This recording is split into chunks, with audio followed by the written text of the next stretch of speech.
শুক্রবার মানেই স্পেশাল রান্নাবান্নার আয়োজন। আসসালামু আলাইকুম। আজ আমি আপনাদের সঙ্গে শেয়ার করতে চলে আসলাম চিকেন বিরিয়ানি রান্না।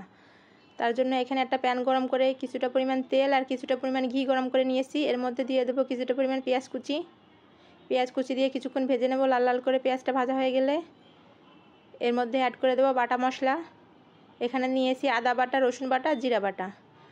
বাটা মশলাগুলো দিয়ে কিছুক্ষণ ভালো করে কষিয়ে নেব। এরপর এর মধ্যে অ্যাড করে দেবো গুঁড়া মশলা। এখানে কিছুটা পরিমাণ লবণ আর কিছুটা পরিমাণ মরিচের গুঁড়া দিয়ে সামান্য পরিমাণ পানি দিয়ে মশলাটা ভালো করে কষিয়ে নেব। মশলাটা কষানো হয়ে গেলে এখানে অ্যাড করে দেবো বিরিয়ানির প্যাকেট মশলা। বিরিয়ানির প্যাকেট মশলাটা দিয়ে এর মধ্যে দিয়ে দেবো টক দইয়ের মশলাটা দিয়ে ভালো করে কষিয়ে নেব। আবারও ভালো করে মশলাটা কষানো হয়ে গেলে এবার এর মধ্যে অ্যাড করে দেবো কেটে ধুয়ে রাখা মুরগির মাংসগুলো দিয়ে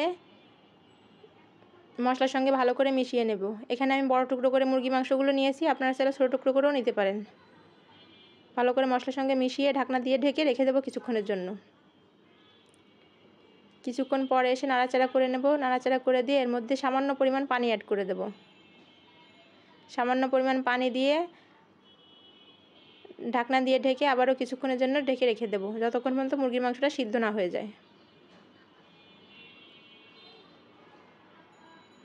কিছুক্ষণ পরে এসে আবারও নাড়াচাড়া করে নেব। এখানে মুরগির মাংসগুলো সিদ্ধ হয়ে গেছে। এ পর্যায়ে এসে আমি মশলা থেকে মাংসগুলো তুলে নেব একটা বাটিতে। সব মাংসগুলো তুলে নিয়েছি।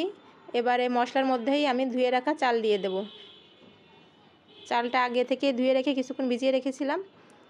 চালগুলো দিয়ে কিছুক্ষণ মশলার সঙ্গে ভালো করে মিশিয়ে নেব। দিয়ে দেবো কিছুটা পরিমাণ লবণটা দিয়েও কিছুক্ষণ ভেজে নেব। এবার এর মধ্যে অ্যাড করে দেবো কিছুটা পরিমাণ গুঁড়া দুধ, সামান্য পরিমাণ চিনি দিয়ে ভালো করে মিশিয়ে নেব। এবার এর মধ্যে দিয়ে দেবো পানি, পরিমাণ মতো পানি দিয়ে ভালো করে মিশিয়ে নেব। দিয়ে দেবো কতগুলো কাঁচামরিচ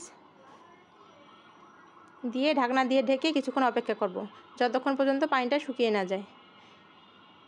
এ পর্যায়ে এসে যে আমার পানিটা অনেকটাই শুকিয়ে গেছে। এখন আমি নাড়াচাড়া করে একটু মিশিয়ে নিয়ে এর মধ্যে যে মাংসটা উঠিয়ে রেখেছিলাম মাংসগুলো উপর থেকে দিয়ে দেব।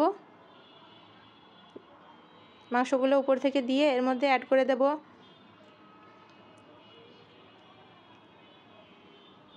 কিছুটা পরিমাণ পেঁয়াজ বেরেস্তা আর কিছুটা পরিমাণ ঘি দিয়ে ঢাকনা দিয়ে ঢেকে দমে রেখে দেব।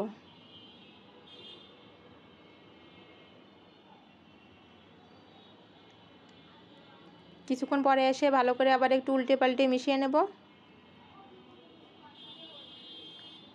যে পর্যায়ে এসে আমার বিরিয়ানিটা হয়ে গেছে। এখন নামিয়ে নিলেই হবে। উল্টে পাল্টে মিশিয়ে নিয়ে আবারও কিছুক্ষণ রেখে দিয়ে নামিয়ে নিলেই হয়ে গেল আমাদের মজাদার চিকেন বিরিয়ানি। কেমন হলো অবশ্যই জানাবেন। আসসালামু আলাইকুম।